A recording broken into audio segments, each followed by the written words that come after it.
नमस्कार दोस्तों। आइए बात करते हैं शेयर मार्केट के बारे में। शेयर मार्केट क्या है, क्यों है, किस तरह से काम करता है, क्या फायदे क्या नुकसान है और आप इसमें किस तरह से पैसे इन्वेस्ट कर सकते हैं।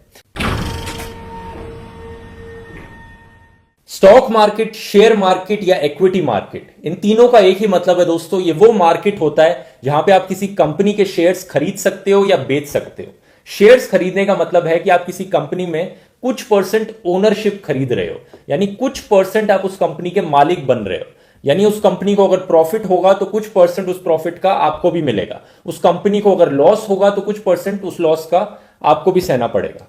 सबसे छोटे स्केल पर मैं आपको इसका एग्जांपल बताऊं तो दोस्तों, मान लो आपको एक नया स्टार्टअप खोलना है, आपके पास 10,000 रुपए है लेकिन वो काफी नहीं है, तो आप अपने दोस्त के पास जाते हो और कहते हो कि तू भी 10,000 रुपए लगा और हम 50-50 पार्टनरशिप करेंगे यहां पर। तो आपकी कंपनी का जो फ्यूचर में प्रॉफिट होगा 50% आपको मिलेगा, 50% आपके दोस्त को मिलेगा। इस केस में 50% शेयर्स आपने अपने दोस्त को दे दिए इस कंपनी में।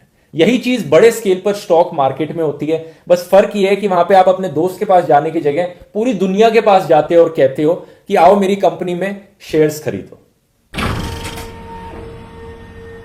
शेयर मार्केट्स की शुरुआत आज से करीब 400 साल पहले हुई थी दोस्तों। 1600s के टाइम पे एक डच ईस्ट इंडिया कंपनी थी, जैसे एक ब्रिटिश ईस्ट इंडिया कंपनी थी वैसे ही एक डच ईस्ट इंडिया कंपनी भी थी, जो कंट्री आज के टाइम पे नेदरलैंड्स है। उस जमाने में दोस्तों लोग शिप्स के द्वारा बहुत एक्सप्लोरिंग किया करते थे, पूरा दुनिया का नक्शा डिस्कवर नहीं हुआ था, तो एक कंपनी शिप्स भेजती थी अपनी दूसरी दुनिया की खोज करने के लिए, ट्रेड करने के लिए दूर दूर तक। तो ये हजारों किलोमीटर का सफर होता था जहाजों में बैठ के। इसके लिए बहुत सारे पैसे की जरूरत होती थी। ये पैसा किसी भी एक इंसान के पास इतना नहीं था उस टाइम पे, तो इन्होंने ओपनली ऑफर किया आम लोगों को कि आओ हमारे जहाजों में पैसा लगाओ, हमारी शिप्स में पैसा लगाओ, कि जब ये शिप्स इतना लंबा सफर तय करके किसी और देश जाएंगी, वहां से जो भी खजाना ये लेकर आएंगी, जो भी पैसे ये कमा कर आएंगी, तो एंड में कुछ शेयर आपको मिल जाएगा उन पैसों का। लेकिन ये काम बहुत रिस्की होता था दोस्तों, क्योंकि उस टाइम पर आधे से ज्यादा जहाज तो वापस लौट कर ही नहीं आते थे, गुम हो जाते थे, टूट जाते थे या लूट लिए जाते थे, कुछ भी होता था उनके साथ। तो इन्वेस्टर्स ने देखा ये काम बहुत रिस्की था यहां पर। उन्होंने डिसाइड किया कि एक जहाज में पैसे लगाने से अच्छा 5-6 जहाजों में पैसा लगाओ, कि चांसेस तो ये हो कि कुछ एक ना एक तो उनमें से वापस आए यहां पर। और एक जहाज दोस्तों मल्टीपल इन्वेस्टर्स के पास जाकर ये पैसे लेता था। तो ये कहीं ना कहीं एक तरह से शेयर मार्केट क्रिएट हो गया। ओपनली बिडिंग्स होती थी वहां पर जहाजों की, वहां के डॉक्स पर। डॉक्स वो जगह होती है जहां से शिप्स निकलती हैं।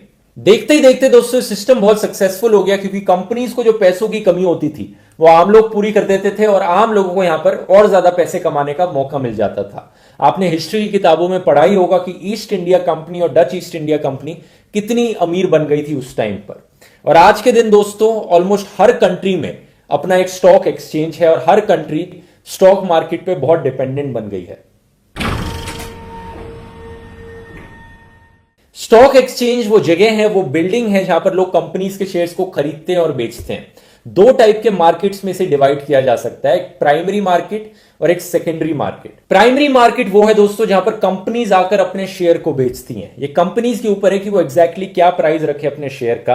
हालांकि इसमें कुछ रेगुलेशंस भी होती हैं, लेकिन कंपनी ज्यादा ऊपर नीचे कर नहीं सकती, क्योंकि ऑब्वियसली ये डिमांड पर डिपेंड करता है कितना प्राइस वहां पर लोग देने को तैयार है एक कंपनी के शेयर के लिए। अगर एक कंपनी 1 लाख की वैल्यू है कंपनी की, वो अपने 1 लाख शेयर्स बांटती है और 1 रुपए पर शेयर में लोगों को ऑफर करती है। अब अगर उसकी डिमांड ज्यादा है, लोग चाहते हैं कि मैं भी शेयर खरीदूं, मैं भी शेयर खरीदूं, तो ऑब्वियसली वो ज्यादा प्राइस में बेच पाएगी अपने शेयर्स को। तो आजकल कंपनीज क्या करती हैं, एक मिनिमम प्राइस होता है, एक मैक्सिमम प्राइस होता है, तो एक रेंज डिसाइड कर लेती है कंपनी कि मैं इस रेंज के अंदर अपने शेयर्स को यहां पर बेचूंगी। यहां पर ध्यान रखने वाली बात यह है दोस्तों कि एक कंपनी के हर शेयर की वैल्यू इक्वल होती है। अब ये कंपनी के ऊपर है कि वो अपने कितने शेयर बनाए। 1 लाख वैल्यू अगर टोटल कंपनी की, तो वो 1 रुपए के 1 लाख शेयर भी बना सकती है, या फिर 50 पैसे के 2 लाख शेयर भी बना सकती है। और वैसे दोस्तों जब कंपनीज अपने शेयर मार्केट में शेयर बेचती है, वो कभी भी 100% नहीं बेचती है। जो एक ओनर होता है वो हमेशा मेजॉरिटी ऑफ द शेयर्स तो रखता ही है, ताकि उसकी डिसीजन मेकिंग पावर रहे। अगर आप सारे ही शेयर्स बेच डालोगे, तो जितने लोगों ने शेयर्स खरीदे हैं सब ओनर्स बन गए उस कंपनी के, सब मालिक बन गए उस कंपनी के, तो वो सब डिसीजंस भी ले सकते हैं उस कंपनी के लिए। जिस जिस इंसान के पास 50% से ज्यादा ओनरशिप रहेगी वही डिसीजन ले पाएगा एक कंपनी के लिए। तो इसलिए जो फाउंडर्स होते हैं कंपनीज के वो प्रेफर करते हैं कि 50% से ज्यादा शेयर तो अपने पास ही रखें। जैसे फेसबुक का करीब 60% शेयर मार्क जकरबर्ग के पास ही है। अब जिन लोगों ने कंपनी से शेयर खरीद लिए, अब ये शेयर ये जाकर और लोगों को बेच सकते हैं। इसे कहते हैं सेकेंडरी मार्केट दोस्तों, जहां पर लोग अपने आप में शेयर्स को बेचते खरीदते हैं, शेयर्स की ट्रेडिंग करते हैं। प्राइमरी मार्केट में कंपनी ने एक प्राइस सेट कर दिया था अपने शेयर का। अब सेकेंडरी मार्केट में कंपनी कुछ नहीं कर सकती अपने शेयर प्राइस का। अब ये शेयर प्राइस ऊपर नीचे होते रहेगा ये देखकर कि डिमांड कितनी है लोगों की किसी शेयर को खरीदने में, सप्लाई कितनी है उसकी। तो डिमांड और सप्लाई को देखकर सेकेंडरी मार्केट में शेयर प्राइस अब ऊपर नीचे होते रहेगा। ऑलमोस्ट हर बड़ी कंट्री में अपनी एक स्टॉक एक्सचेंज होती है। इंडिया में दो सबसे पॉपुलर स्टॉक एक्सचेंजेस हैं। एक है बॉम्बे स्टॉक एक्सचेंज जिसमें करीब करीब 5400 कंपनीज रजिस्टर्ड हैं, और एक है नेशनल स्टॉक एक्सचेंज हमारा जिसमें 1700 कंपनीज रजिस्टर्ड हैं। अब इतनी सारी कंपनीज एक स्टॉक एक्सचेंज में रजिस्टर्ड हैं। अगर हमें ओवरऑल देखना है कि एक स्टॉक एक्सचेंज में सारी कंपनीज के शेयर प्राइसेस ऊपर जा रहे हैं या नीचे जा रहे हैं, ये कैसे देखा जाए, इस चीज को मेजर करने के लिए दोस्तों हमारे लिए एक मेजरमेंट बनाई गई है सेंसेक्स और Nifty. Sensex Bombay stock exchange की टॉप 30 कंपनीज का एक एवरेज ट्रेंड दिखाता है कि एवरेज आउट करके उन सारी 30 कंपनियों के शेयर प्राइस ऊपर जा रहे हैं या नीचे जा रहे हैं। सेंसेक्स का फुल फॉर्म सेंसिटिविटी इंडेक्स भी यही दर्शाता है। ऐसे ही हमारा निफ्टी इंडेक्स है national plus 50। National stock exchange की टॉप 50 कंपनीज के शेयर प्राइसेस में क्या ऊपर नीचे का ट्रेंड दिख रहा है, ये निफ्टी दिखाता है यहां पर। अगर एक कंपनी को किसी स्टॉक एक्सचेंज पे जाकर अपने शेयर्स बेचने हैं तो इसे कहेंगे पब्लिक लिस्टिंग कराना उस कंपनी की। अगर एक कंपनी पहली बार कर रही है तो इसे कहेंगे आईपीओ, इनिशियल पब्लिक ऑफरिंग, कि पब्लिक को अपने शेयर्स पहली बार ऑफर करा रहे हो। ईस्ट इंडिया कंपनी के जमाने में काम करना बहुत ही आसान था। कोई भी अपनी कंपनी को लाकर पब्लिक के सामने शेयर बेच सकता था। लेकिन आज के टाइम पे दोस्तों ये प्रोसीजर बहुत ही लंबा और कॉम्प्लिकेटेड है, और होना भी चाहिए, क्योंकि सोचकर देखिए स्कैम करना कितना आसान है लोगों को। कोई भी अपनी फेक कंपनी बनाकर स्टॉक एक्सचेंज में बैठेगा और बढ़ा चढ़ाकर कहेगा कि देखो मेरी कंपनी की इतनी वैल्यू है, मेरी कंपनी ने ये सब किया है, लोगों को झूठ बोलेगा और लोग बेवकूफ बन के उसकी कंपनी में पैसे इन्वेस्ट कर देंगे और वो पैसे लेकर भाग जाएगा यहां से। तो बहुत ही आसान हो गया ना स्कैम करना। और इंडिया ने दोस्तों हिस्ट्री में ऐसे बहुत से स्कैम्स देखे हैं, हर्षद मेहता स्कैम, सत्यम स्कैम, ये सब यही चीजें थी। लोगों को बेवकूफ बनाकर स्टॉक एक्सचेंज में लिस्टिंग कराई अपनी, पैसे लिए और भाग गए वहां से। तो धीरे धीरे दोस्तों जैसे जैसे ये स्कैम्स होते रहे वैसे वैसे स्टॉक एक्सचेंजेस को पता लगने लगा कि हमें अपने पूरे प्रोसीजर को और स्ट्रांग बनाना पड़ेगा, स्कैम प्रूफ बनाना पड़ेगा। इसके लिए रेगुलेशंस और स्ट्रांग बनाते गए, रूल्स और स्ट्रांग बनाते गए, जिसकी वजह से आज काफी कॉम्प्लिकेटेड रूल्स हैं। Securities and exchange board of India, SEBI, ये एक रेगुलेटरी बॉडी है जो इन सब चीजों को देखती है दोस्तों कि कौन सी कंपनीज को स्टॉक मार्केट पे लिस्ट किया जा रहा है और सही तरीके से किया जा रहा है कि नहीं किया जा रहा है। और अगर आपको ये करना है दोस्तों तो आपको सेबी के नॉर्म्स को पहले फुलफिल करना पड़ेगा। इनके नॉर्म्स बहुत स्ट्रिक्ट हैं, जैसे कि आपकी कंपनीज के अकाउंटिंग पर काफी चेक्स एंड बैलेंसेस होने चाहिए। कम से कम 2 ऑडिटर्स ने आपकी कंपनीज की अकाउंटिंग को चेक किया होना चाहिए। 3 साल लग सकते हैं इस पूरे प्रोसेस में। 50 से ज्यादा शेयर होल्डर्स ऑलरेडी होने चाहिए आपकी कंपनी में अगर आपको पब्लिकली लिस्ट कराना है किसी कंपनी को। और जब आप अपने शेयर्स बेचने जाओगे, आपके शेयर्स की अगर कोई डिमांड नहीं हुई लोगों के बीच में, तो सेबी आपकी कंपनी को स्टॉक मार्केट से हटा भी सकता है।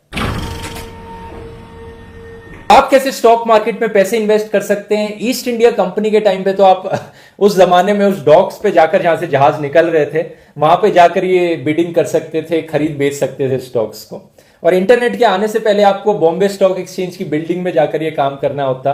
लेकिन इंटरनेट के आने के बाद दोस्तों आपको सिर्फ 3 चीजों की जरूरत है, एक बैंक अकाउंट, एक ट्रेडिंग अकाउंट और एक डीमैट अकाउंट।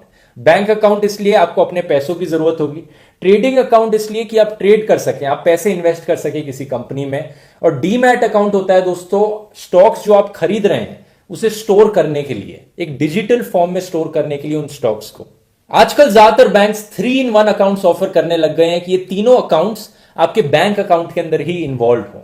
हम जैसे लोगों को कहेंगे दोस्तों रिटेल इन्वेस्टर्स, यानी आम लोग जो इन्वेस्ट करना चाहते हैं स्टॉक मार्केट में। तो रिटेल इन्वेस्टर्स को हमेशा एक ब्रोकर की जरूरत होती है। ब्रोकर वो इंसान होता है जो बायर और सेलर को एक साथ मिलाता है।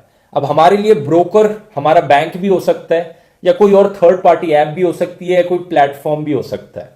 जब आप ब्रोकर्स के थ्रू पैसे लगाते हैं स्टॉक मार्केट में, तो ये ब्रोकर अपना कुछ कमीशन रख लेता है, इसे कहते हैं ब्रोकरेज रेट। ये ब्रोकरेज रेट दोस्तों बैंक ज्यादातर चार्ज करते हैं अराउंड 1%, लेकिन 1% ज्यादा हाई है, इतना होना नहीं चाहिए। आपको अगर सही से ढूंढेंगे तो आपको ऐसे प्लेटफॉर्म्स भी मिल जाएंगे जो ब्रोकरेज रेट अराउंड 0.05% दे रहे हो या 0.01% दे रहे हो। ये ब्रोकरेज रेट उनके लिए डिसएडवांटेज है अगर जो ज्यादा ट्रेडिंग करना चाहते हैं स्टॉक से, यानी एक दिन में इतने सारे स्टॉक्स खरीदे, इतने सारे बेचे, तो बहुत सारा पैसा आपका इस ब्रोकरिंग फीस में ही चला जाएगा। लेकिन अगर आप इन्वेस्टिंग करना चाह रहे हैं लॉन्ग टर्म के लिए, तो ज्यादा ब्रोकरेज रेट से इतना फर्क नहीं पड़ेगा, क्योंकि आप एक बार ही देंगे उस ब्रोकरेज रेट को। तो इन्वेस्टिंग और ट्रेडिंग दो अलग अलग चीजें हैं। इन्वेस्टिंग का मतलब है आपने एक बार ही पैसे लगाए स्टॉक मार्केट में और कुछ टाइम तक उसे रहने दिया वहां पर, और ट्रेडिंग का मतलब है कि आप जल्दी से काफी पैसे लगाते हो, यहां पर काफी वहां लगाते हो, कुछ निकाल लेते हो, कुछ निकाल लेते हो, तो बहुत जल्दी जल्दी काम करते रहते हो। इनफैक्ट ट्रेडिंग करना दोस्तों खुद में ही एक जॉब है। ऐसे बहुत से लोग हैं हमारे देश में जो सिर्फ ट्रेडर्स हैं और दिन भर बैठ के यही काम करते हैं, पैसे इस शेयर से निकाले उस शेयर में डाले, यहां से निकाला वहां डाला और यहां से प्रॉफिट कमाया। तो सबसे इंपॉर्टेंट सवाल यहां पर यह उठता है कि क्या आपको शेयर मार्केट में पैसे इन्वेस्ट करने चाहिए। काफी लोग इसे जुए से कंपेयर करते हैं, गैम्बलिंग कहते हैं इसे, क्योंकि इसमें इतना ज्यादा रिस्क होता है। और मेरी राय में दोस्तों ये बिल्कुल सही कहते हैं, ये एक तरह की गैम्बलिंग ही है। अगर आपको नहीं पता कि वो कंपनी किस टाइप की है, कंपनी की परफॉर्मेंस कैसी रही है, कंपनी के एग्जैक्टली पैरामीटर्स क्या है, फाइनेंशियल रिकॉर्ड क्या है कंपनी का, उसकी अकाउंटिंग इंफॉर्मेशन देख के आप हिस्ट्री नहीं देखते, तो एक तरह से जुआ खेलने जैसा ही है, क्योंकि आपको कोई आइडिया ही नहीं है कि वो कंपनी फ्यूचर में कैसा परफॉर्म करेगी। बस आप लोगों की बात सुनकर कि लोग कह रहे हैं कि ये कंपनी अच्छा परफॉर्म कर रही है, इसमें शेयर मार्केट में पैसे लगा ले, तो इसलिए आप लगा रहे हो यहां पर। ये काम बिल्कुल नहीं करना चाहिए दोस्तों, और ये बहुत ही रिस्की होता है करना। और ऑब्वियसली जब कुछ लोग ऐसे हैं यहां पर जो रात दिन ये काम कर रहे हैं, जैसे कि ट्रेडर्स हैं, जो एक्सपर्ट्स हैं इस फील्ड में, जिनको ज्यादा नॉलेज है स्टॉक मार्केट के बारे में, वो ऑब्वियसली ज्यादा अच्छा परफॉर्म करेंगे, क्योंकि उन्हें पता होगा कि ये सब कैसे काम करता है। तो मेरी राय में दोस्तों आपको कभी भी शेयर मार्केट में डायरेक्टली इन्वेस्ट नहीं करना चाहिए, उन एक्सपर्ट्स पे रिलाय करना चाहिए।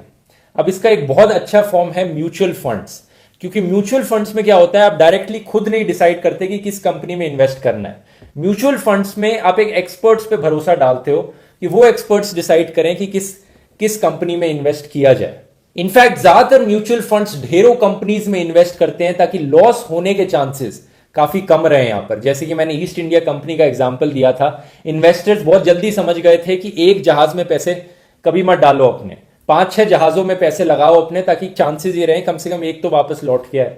अगर आपको लगता है दोस्तों आपने इस वीडियो से काफी कुछ नया सीखा, तो इस वीडियो को शेयर कीजिए और नीचे कमेंट्स में लिखकर मुझे बताइए कि नेक्स्ट किस टॉपिक पर, किस एजुकेशनल या फाइनेंशियल टॉपिक पर आप वीडियो देखना चाहेंगे।